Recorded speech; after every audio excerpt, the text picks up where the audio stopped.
Hello, welcome to Shaka Extra Time. I am Paul Ndiho. Joining me from his home in Arlington, Virginia is Shaka Sally himself, aka the Kabale Kid. Hello, Shaka. Hello, Ndugu Paul. How are you? I remain simple, easy, and as some of my fans have suggested, an awesome son of Mother Africa. Let's start with some good news coming off the island of Seychelles.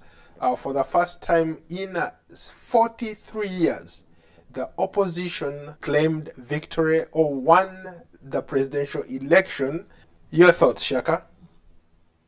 First of all, I have to agree with you that it is an incredible feat. In fact, a uniquely rare feat, especially for a party that ruled because it actually came into power back in 1977.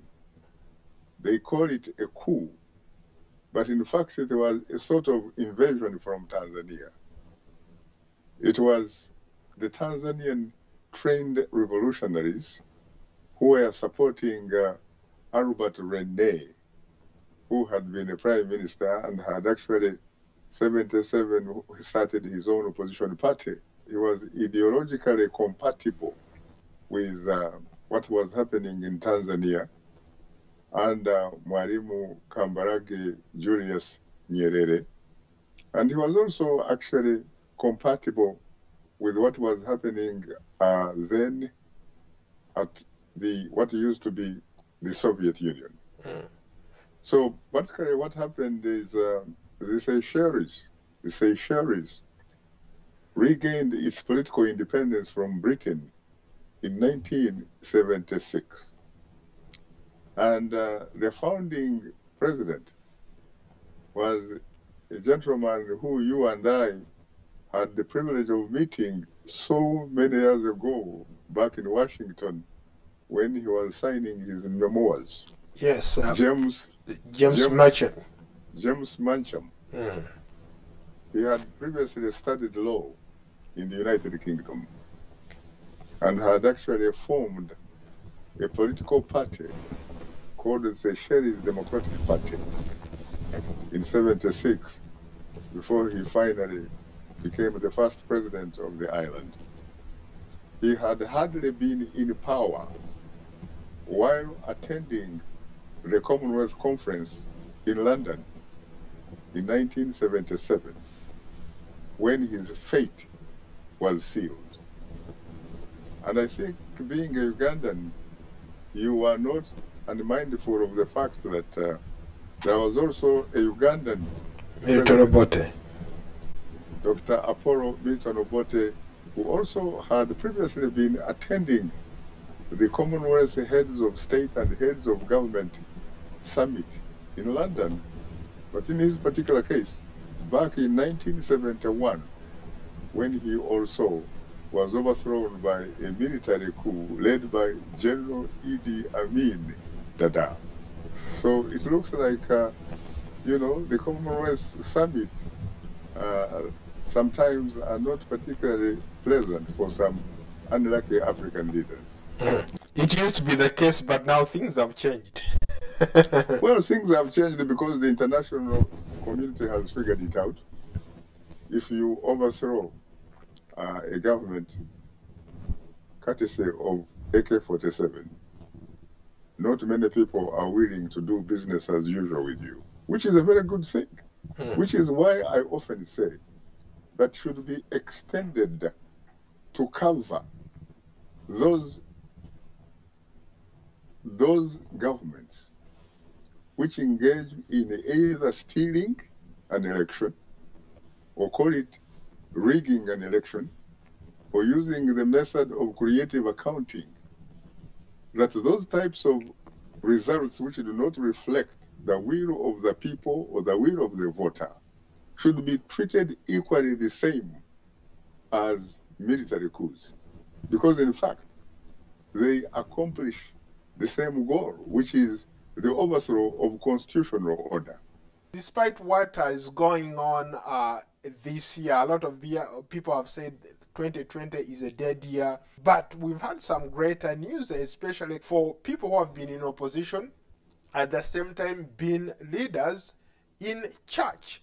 We have President Lazarus Chakwera in Malawi, and now we have the priest Waivo Ramakalwan, who defeated the President Danny Fure by 54.9% of the vote. This is a remarkable thing, considering that he already has a huge following. He's been a man of of the church, a man of God, and now I think he's going to take his leadership skills to the national level.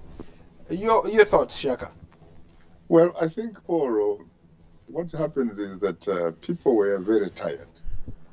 They were very tired, sincerely, to live under the rule of one party for 43 years. And the island of Seychelles is made up of people who are socially and politically, who are relatively more socially and politically conscious, aware. It's a very small place, really. About 100,000 people. Yes, and by its very nature and the strategic area where it occupies, especially because their number one import probably is tourism. So they have such a diverse culture. So they have the opportunity to interact with lots of cultures and lots of ideas and what have you. So I think it reached a point where, because they are aware of what is going on in the region and beyond, and especially more recently, when you look at the opportunity to interact or to use the tool of social media, which gives you the opportunity to get to know what is happening in your neighborhood, in your region, and beyond. It brings that type of information on your fingertips. And it, in fact, comes to you as it happens. They were able to take that advantage, which means that even the people, in fact, in charge of handling the election are probably also relatively more socially and politically conscious, to the extent that they do their job with dignity. And they do their job knowing exactly what it means, and that's exactly what they have been able to do. Because when you look at the percentages that come out of the elections, you can see clearly that it was a very highly competitive election. This was not a selection by any means. It was an election. So it was democracy at play. I think it was democracy at play, and it certainly bodes well for the democratization process in Africa. And in fact, the man who won said that, in his words, there were neither losers nor winners.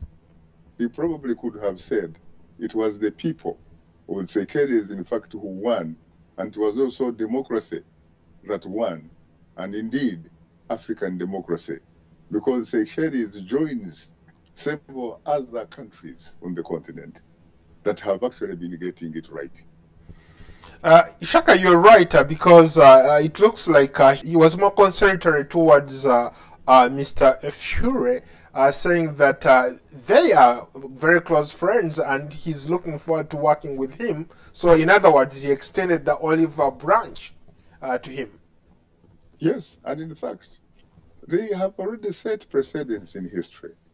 Because the man that overthrew, for example, the founding president, James Mancham, back in 1977, Albert Rene, that man also eventually figured out a way of working with James Mancham and essentially giving him back his dignity, to the extent that when James Mancham died in 2017, he was actually given the honor of being buried in the State House Cemetery as a former head of state, a former president of the Seychelles.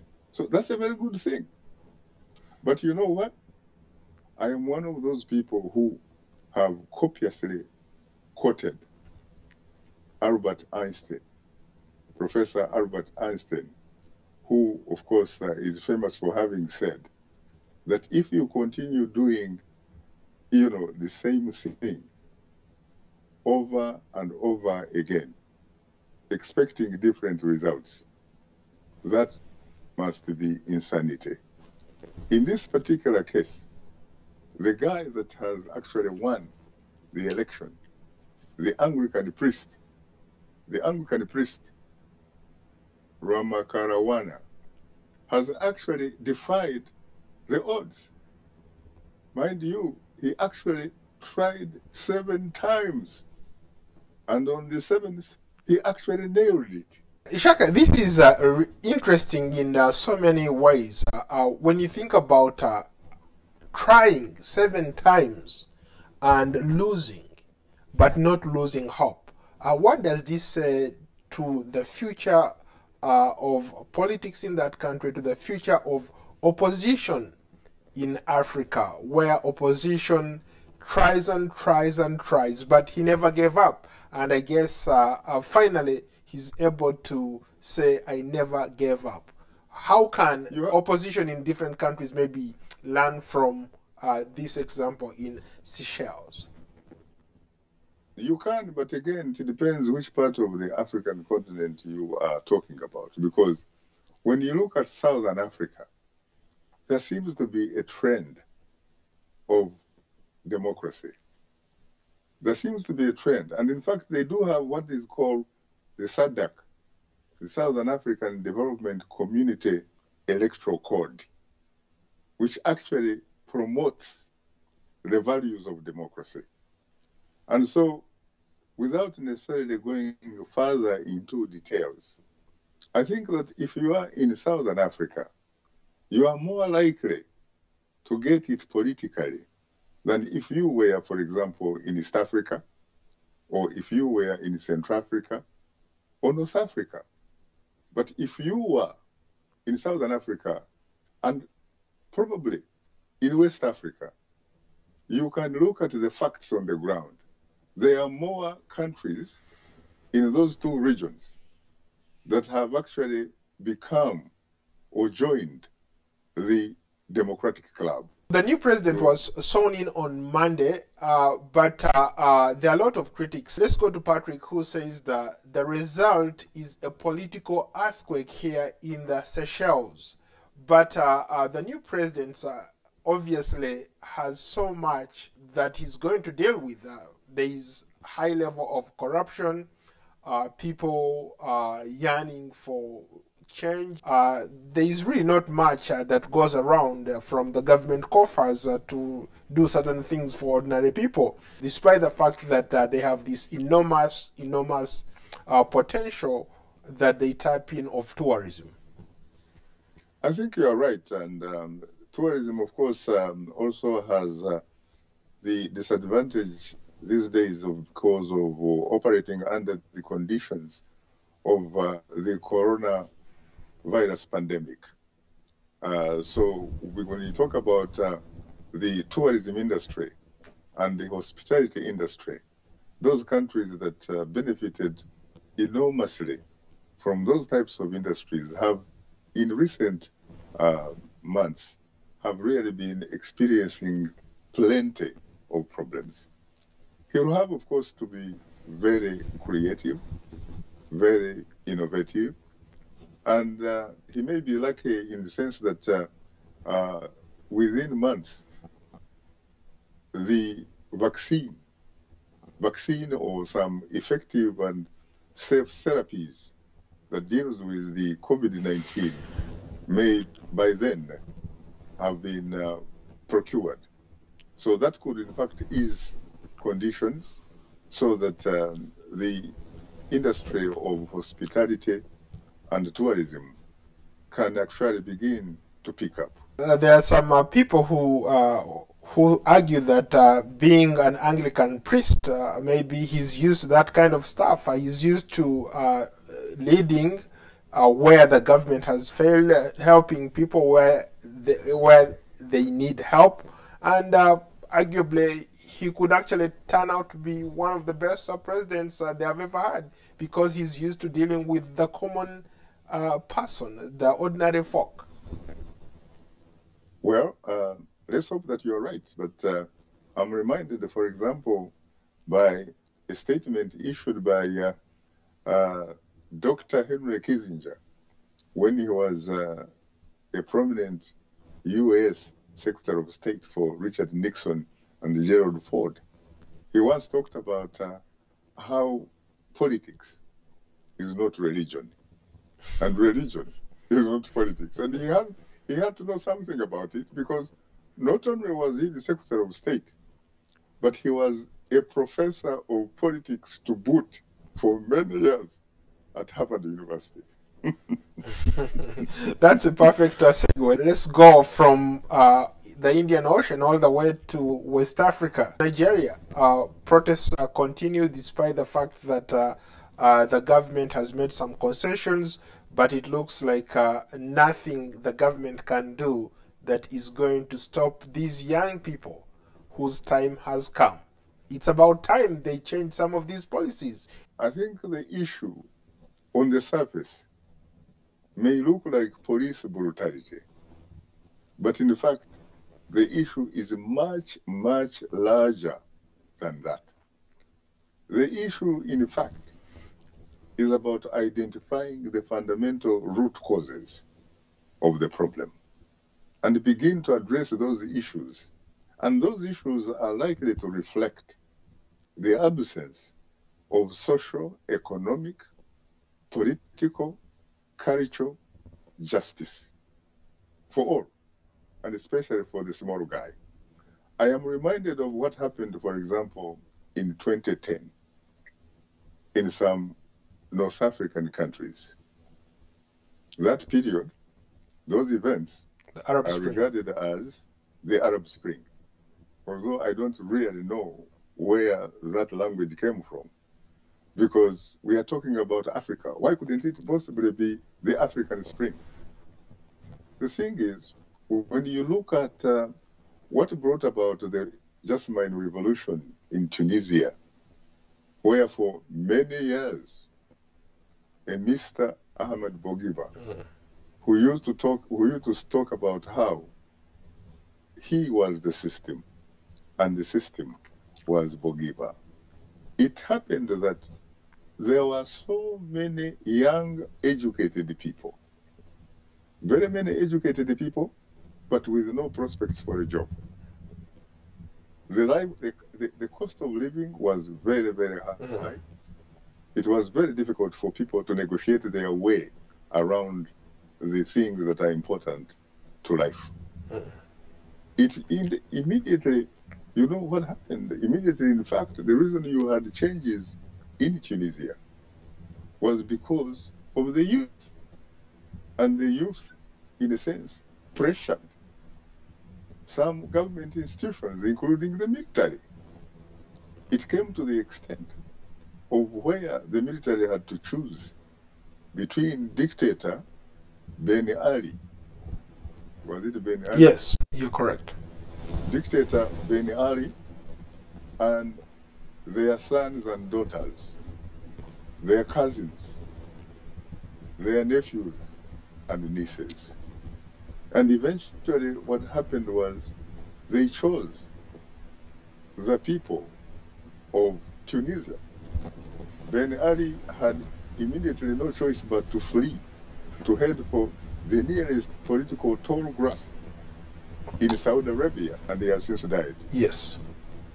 Then you had, of course, also the situation in the Tahrir Square in Egypt. It was pretty much, again, championed and led by the young people, the youth. So I think that there are certain fundamental issues that need to be looked at in Nigeria, the land of the ogres, so that they can be addressed. And by the way, the land of the ogres also happens to be one of those few countries on the African continent where there are so many educated people. in addition, of course, to being the most populous nation on the continent, where there are millions and millions of people chasing very few things. By the way, even in the United States of America, the last time I checked, there was in fact a research done about education. And you know what its conclusion was? That the most educated community in the United States was in fact the Nigerians, the Nigerian community. When you talk about, for example, undergraduate degrees, you talk about graduate degrees, you talk about professional degrees, you're talking about Nigeria. As much as the young people are pushing, the government is pushing back. Last week, the Nigerian police chief ordered the immediate mobilization of all police resources to bring pressure to bear to stop these protests. Can they succeed? I don't think so. See, again, you have to realize that those policemen are not living in isolation. Those policemen are related to some of those young people. Those policemen, they are related to some of the people that are doing the suffering for all of them. So at the end of the day, it's a question of who actually has the will. And it's a question of whether or not one is in fact fighting for a just cause. If you are fighting for the battle for your stomach, you don't really have to have a PhD in philosophy or in economics or in politics to know that that person who is fighting to feed himself, to put food on the table for his or her family, is fighting for a just cause. Because at the end of the day, when you look at Nigeria, Nigeria does not belong to the few ogres. You know, there are so many ogres who are so rich, who actually own private jets, who actually own mansions in Ikoyi, some of the most exclusive neighborhoods in Nigeria, Victoria. Victoria And those Island. same people also, by the way, have actually mansions in the United States. Right. You can go to Potomac. One of the most exclusive neighborhoods in Washington, D.C. Yes, in the world. And when you see these same people, they also actually have property in one of the most expensive neighborhoods in London, Hampstead. How about people who said that, for example, the police has every right, or the government has every right to push back, especially considering the fact that you have people who have hijacked these protests, people who are looting, who are destroying property, and who are doing all sorts of things to make the government look bad? I agree.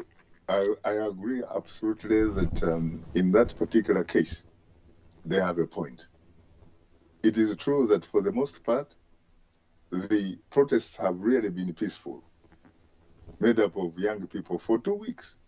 But of course, as it often happens, even here in the United States, you get some opportunists who basically take advantage of those opportunities and hijack those opportunities for their own selfish, pettish, personal, corporate interests.